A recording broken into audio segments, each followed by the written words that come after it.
Sans serif fonts have a special place in design. The word sans in French means without serifs. In the past 20 years, serif fonts have taken a backseat to sans serif fonts. Sans serif fonts tend to have a more modern, clean, and sleek appearance, but they can sometimes lack the subtle elegance or charm needed in a particular situation.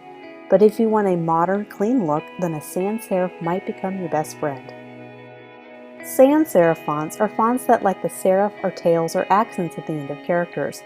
Clean and simple, these can have some benefits over serif fonts in many situations.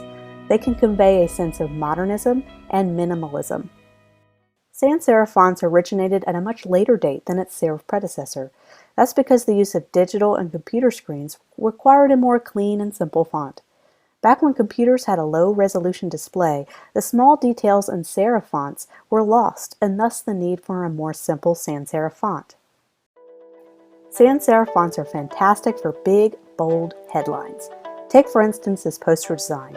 A serif font just does not have the high-impact modern design I'm going for. The sans serif font works perfectly and matches the overall theme of the poster. Sans serifs work great for headlines, but for small body copy that comes in large blocks of text, they can sometimes get lost.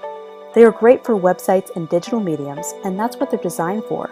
But for print projects that require large blocks of text, sometimes a serif font works a little better, but it depends on the mood and style you're going for. It's hard not to mention a sans serifs without mentioning Helvetica. A sans serif like Helvetica works well with tight spacing. All sans serifs, especially when lowercase, work very well with tight spacing or gaps between the characters.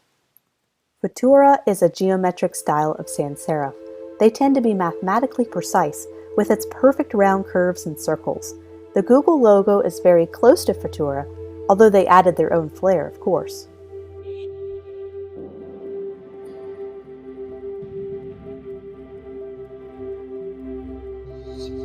Dolce & Gabbana use Futura Demi Bold as their typeface of choice.